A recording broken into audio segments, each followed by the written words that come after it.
ചെന്ന് പറയാൻ ചെന്ന് പറയടാ.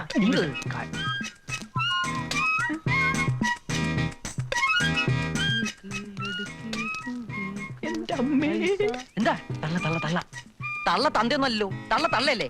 ഒന്ന് പോയി പറയടാ. അമ്മയുടെ മുല്ലോ ചെങ്ങനെയാ പറയുന്നത്? അയ്യോ, പഴപ്പിക്കാനൊന്നുമല്ലോ, പ്രേമിക്കാനല്ലേ. മാസം 1-ാം തീയതി തന്നെ അശുഭമായി. ഒന്ന് വിളിച്ചു പോയി പറയാൻ നിനക്ക് ധൈര്യം ഉണ്ടോ? വിളിച്ചു പോവാനാ? എടാ, മുഖത്ത് നോക്കി പറയാൻ പറ്റിയില്ലെങ്കിലും മാസം 1-ാം തീയതി ദേവിയുടെ സന്നിധിയിൽ വെച്ചൊന്ന് വിളിച്ചു പോയാൽ മതി. അത് ശുഭമാണ്. അവളുടെ മനസ്സിൽ നീ ഉണ്ടെങ്കിൽ തീർച്ചയായും അവൾ അത് കേട്ടിരിക്കും. ഒന്ന് വിളിച്ചു പറടാ. അത് വേണോടാ? എനിക്ക് വേണ്ട, നിനക്കവിടെ വേണമെങ്കിൽ മതി. ദാ ഇതുപോലെ എനിക്ക് ഇഷ്ടമാണ് സന്ധ്യ എന്നൊന്ന് ഉറക്കെ വിളിച്ചു പറഞ്ഞാൽ മതി. ആ കുന്ന് വിളിച്ചു പറടാ. ചെല്ലേ. എനിക്കിഷ്ടമാണ്, എനിക്കിഷ്ടമാണ്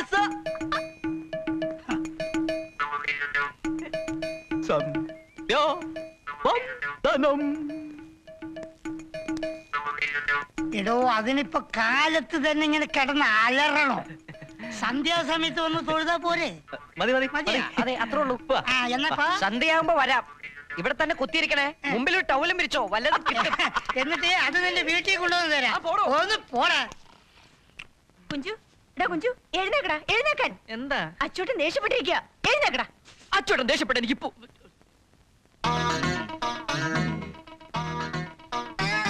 പറഞ്ഞോളൂ, ധൈര്യത്തിൽ പറഞ്ഞോളൂ. പുല്ലാണെന്നല്ലേ? കിട്ടണം, എനിക്ക് തന്നെ കിട്ടണം. എടാ, നിന്റെ അച്ഛനും അമ്മയും മരിക്കുമ്പോ നിനക്ക് എത്ര വയസ്സാന്നറിയാവോ? കുട്ടികളില്ലാത്ത ഈ മച്ചിയെ, അതായത് നിന്റെ ചേച്ചിയെ ഞാൻ കല്യാണം കഴിക്കുമ്പോ നിനക്ക് എത്ര വയസ്സാന്നറിയാവോ? എന്തിനാ അതൊക്കെ ഇപ്പൊ എഴുന്നള്ളിക്കണേ? അറിയണോടി, അറിയണം. ഞാൻ ഈ കുടുംബത്തിന് വേണ്ടി സഹിച്ച ത്യാഗം എല്ലാവരും അറിയണം. ത്യാഗം? പോട പുല്ല്. ആണും തൂണും ഇല്ലാത്ത കുടുംബത്തിൽ കയറി ആളായതും പോരാ അവന്റെ ഒരു ഒരക്കേമ്പിലെ ത്യാഗം. പോട. എന്താ നോക്കണേ? തറച്ചാണ്ടി അച്ചുവന്നാര് ഭാര്യ വീട്ടിൽ ഓശാരത്തിന് താമസിക്കുന്നവനാണ് എന്ന് നിനക്ക് തോന്നണുണ്ടോ? എനിക്ക് തോന്നുന്നില്ല, സ്വയം തോന്നാതിരുന്നാ മതി. ഓ, പ്രതികരിക്കണുണ്ടല്ലേ? എടാ പുല്ലേ, കാലത്ത് തന്നെ എന്തിനാ വഴക്കിടുന്നേ? ഇടാ, നീ എഴുന്നേറ്റ് മുഖം കഴിപ്പോ. തറച്ചാണ്ടി അച്ചുവന്നാര് തനി രൂപം ആരിതുവരെ കണ്ടിട്ടില്ല. കൊന്നുകളയും ഞാൻ. ഇത് വലിയ കഷ്ടമായല്ലോ. കൊച്ചളിയോ, രാത്രി മുഴുവൻ തെണ്ടി തിരിഞ്ഞ് ക്ഷീണിച്ചു വന്ന് കിടന്നുറങ്ങുമ്പോ വിളിച്ചുണർത്തിയത് അയ്യന് ഇഷ്ടമായില്ല അല്ലേ? എന്താടാ, പ്രതികരിക്കാൻ തോന്നുന്നുണ്ടോ? പറയടാ പുല്ലേ. കണ്ടും കൊണ്ടും നിന്നില്ലെങ്കിലേ അടിച്ച് നിന്റെ ഏപ്പി ഞാൻ തിരിക്കും. മനസ്സിലായോടാ? മനസ്സിലായോന്ന്? എന്ത്? കണ്ടും കൊണ്ടും നിന്നില്ലെങ്കിൽ അടിച്ചു നിന്റെ ഏപ്പി ഞാൻ തിരിക്കും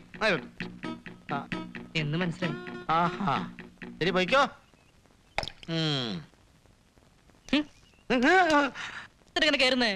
ചേട്ടൻ പറയണത് ശരി തന്നെയല്ലേ? രാത്രി മുഴുവൻ തെണ്ടി അലഞ്ഞ് പകല് മുഴുവനും കിടന്നുറങ്ങി ഇങ്ങനെ ജീവിതം തൊലയ്ക്കണോ? ഡിഗ്രി കഴിഞ്ഞ് 2 കൊല്ലമായില്ലേ?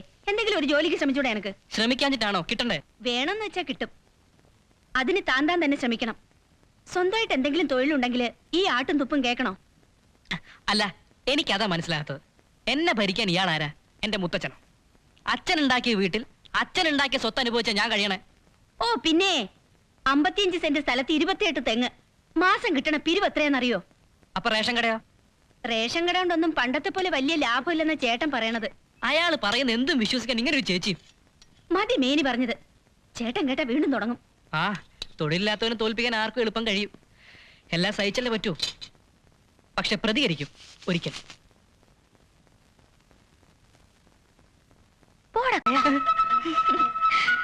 എത്ര ദിവസമായി കണ്ടിട്ട് മിണ്ടൂല ഞാൻ, സത്യം.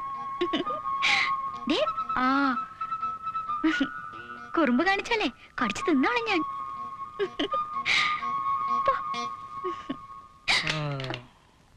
നിനക്കെന്താ വട്ട് പിടിച്ചോ? കാലത്ത് തന്നെ ഏതവനോടാണടി കൊഞ്ചി കൊടിയുന്നത്? ഞാൻ കണ്ണാടിയിൽ നോക്കിയതാ. ആരാടി കണ്ണാടിയില്? കണ്ണാടിയിലോ? സത്യം പറയടി, ആരാണവൻ? ആര്? ഓഹോ, കണ്ണാടിയിലുള്ളവനെ നിനക്കറിയില്ലല്ലേ? കുഞ്ചോട്ടൻ എന്തായി പറയണേ? ചേച്ചി വേണ്ട, വേഷം കെട്ടില് വേണ്ട. ആളെ പറയുന്നത് നിനക്ക് നല്ലത്. എന്താ? എന്തിനാ നീ കരയണേ? ഈ കുഞ്ചോട്ടൻ വേണ്ടാതീനം പറയുന്നു. ഞാൻ ആരെയും ഒളിപ്പിച്ചു വെച്ചിട്ടുണ്ട് അത്ര. എവിടെ? ഈ മുറിയിലോ? അല്ല, ഈ കണ്ണാടിയില്. കണ്ണാടിയിലോ? എന്താടാ നീ പറയണേ? നിനക്ക് ഭ്രാന്ത് പിടിച്ചോ? അതെ, താമസിയാതെ എനിക്ക് ഭ്രാന്ത് പിടിക്കും. പിടിക്കാനൊന്നുമില്ലല്ലോ, ഇപ്പൊ തന്നെ ഉണ്ടല്ലോ. എന്തിനാണ് ഈ കരയണേ? ഈ കുഞ്ചോട്ടൻ എന്നെ പറ്റി അപവാദം പറയുന്നു. എന്താ പരാതം? ഞാൻ ആരെയോ ഒളിപ്പിച്ചു വെച്ചിട്ടുണ്ടെന്ന്. ആരെ? എവിടെ? ഈ കണ്ണാടിയില്. കണ്ണാടിയിലോ? ഓ, ഞാനാ. ആ, സ്വന്തം പെങ്ങളെ പറ്റി അപവാദം പറയുന്നോടാ.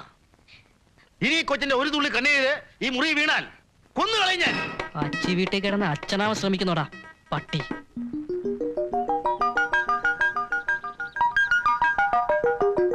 അമ്മേ കാണുന്നില്ലല്ലോ.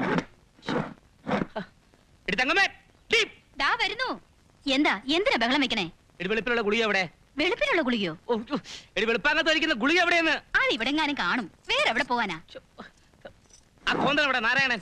എടാ നാരായണ. അല്ലെങ്കിൽ തന്നെ അവന് ചെവി കേക്കില്ല, പിന്നെ എങ്ങനെ വിളി കേക്കാനാ? നാരായണ. എന്തോ മുതലാളി എന്നെ വിളിച്ച? വിളിച്ചു. ഞാൻ വിചാരിച്ചു വിളിച്ചെന്ന്. ദൈവമേ, മുതലാളി മാഞ്ഞു പോയാ? എടാ, നിന്റെ കുറച്ചെങ്കിലും കേൾക്കുന്ന കാതേതാ?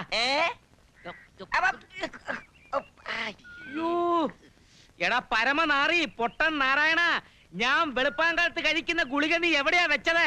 ആ ചുമന്ന ഗുളികയല്ലേ? അതെ, അത് ഞാൻ കഴിച്ചു. വെളുപ്പിലെന്ന് എഴുതി കണ്ടപ്പോ ശരീരം വെളുക്കാനാന്ന് കരുതി ഞാൻ അതെടുത്ത് ഇങ്ങോട്ട് കഴിച്ചു. എന്റെ പറശ്ശിനിക്കടവ് മുത്തപ്പ, ഇങ്ങനൊരു കഴുതയാണല്ലോ നീ എനിക്ക് വേലക്കാരനായി തന്നത്. പറയണെങ്കി പറയാ, എനിക്ക് പോയിട്ട് വേറെ പണിയുണ്ട്. എടാ ആരാന്ന് നോക്കിട്ട് അതിനെ പറ്റിയെ പിടിച്ച് കെട്ടിയിരേ. എന്തേ? അതങ്ങോട്ട് പറഞ്ഞാ പോരെ, ഇയാൾക്ക് ചെവിട് കെട്ടൂട്. ഹലോ പട്ടി, ഹലോ ഹലോ പട്ടി, പട്ടി. ഞാൻ അകത്തുണ്ടെന്ന് എങ്ങനെ മനസ്സിലായി? ഗേറ്റിൽ തൂക്കിയ ബോർഡ് കണ്ട് പട്ടിയുണ്ട് സൂക്ഷിക്കുക. കടിക്കുവോ? ഉണ്ട്, മുതലാളി അകത്തുണ്ട്. പട്ടി കടിക്കുവോന്നാ ചോദിച്ചത്. പട്ടി പട്ടി പട്ടി കടിക്കുവോന്ന്? ഇല്ല, ചുംബിക്കും. തന്റെ കാര്യമല്ല, പാലുള്ളതിന്റേതാ. പാലില്ലാത്ത മറ്റൊരെണ്ണം കൂടി ഉണ്ടല്ലോ. എവിടെ? ഗോവാലൻ. എന്താണ് എത്ര കിളിക്കാൻ? അല്ല, ഞങ്ങൾ ഈ വാലിന്റെ കാര്യത്തെ കുറിച്ച് ചർച്ച ചെയ്യായിരുന്നു. വാലിന്റെ കാര്യം? അല്ല, അത് പിന്നെ നമ്മൾ മനുഷ്യർക്ക് വാലില്ലാത്തത് വലിയ സൗകര്യമായി എന്ന് പറയായിരുന്നു. പിന്നെ വലിയ സൗകര്യമല്ലേ, ഈ കളസമൊക്കെ വലിച്ച് കേറ്റാമല്ലോ. എന്താ വന്നേ? കഴിഞ്ഞ ആഴ്ച വന്നിരുന്നു.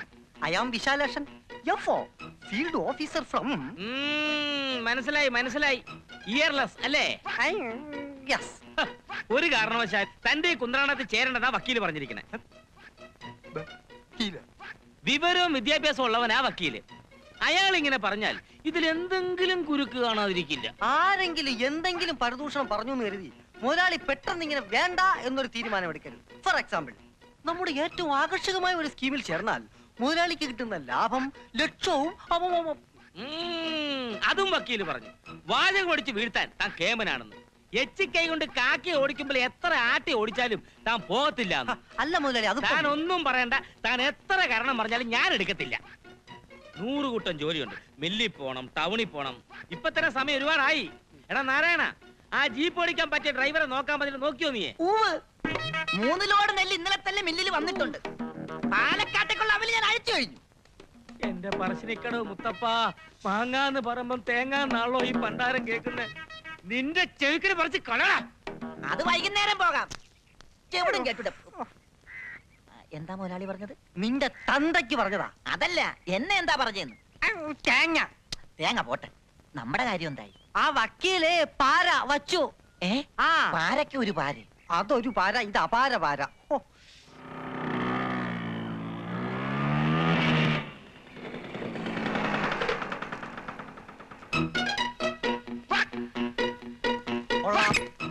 നന്നായിരിക്കുന്നു.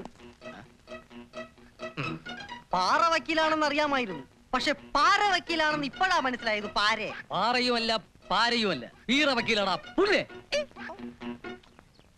Good morning. അയ്യോ, ഇതാര് വക്കീലോ? കോടതിയിലേക്ക് പോകുന്ന വഴിയാ. സന്ധ്യയ്ക്ക് കുറച്ച് ബുക്സ് കൊടുക്കാനുണ്ടായിരുന്നു. Very good books, you know. സന്ധ്യ രാവിലെ തന്നെ കോളേജിലേക്ക് പുറപ്പെട്ടോ? ഇതാ എൻട്രൻസ് ഗൈഡാ, ഫ്രണ്ട്സിന് ഉപയോഗപ്പെടും. വലിയ വലിയ പുസ്തകങ്ങളൊക്കെ പഠിപ്പിച്ച് ഇവിടെ ഡാക്ടർ പരീക്ഷയ്ക്ക് ഇരുത്താനുള്ള വാശിയിലാണോ വക്കീലെ? എനിക്ക് നഷ്ടമായത് സന്ധ്യയെങ്കിലും നേടട്ടെ. വലിയൊരു ഡോക്ടർ ആക്കണമെന്നായിരുന്നു അച്ഛൻ ആഗ്രഹിച്ചത്. പക്ഷെ വിധി എന്നെ ഒരു അഡ്വക്കേറ്റ് ആക്കി മാറ്റിക്കളഞ്ഞു. അല്ല ഈ വക്കീല് പണി അത്ര മോശം പണിയൊന്നും അല്ലല്ലോ. മോശമൊന്നുമല്ല. വക്കീൽ പണി മോശമല്ല, പക്ഷെ പാരപ്പണി മോശമാണ്. എന്റെ ദൈവമേ, ഇവൻ ഇനി പോയില്ലേ? പോകാൻ തന്നെയാണല്ലോ വന്നത്. പാർக்கலாம்.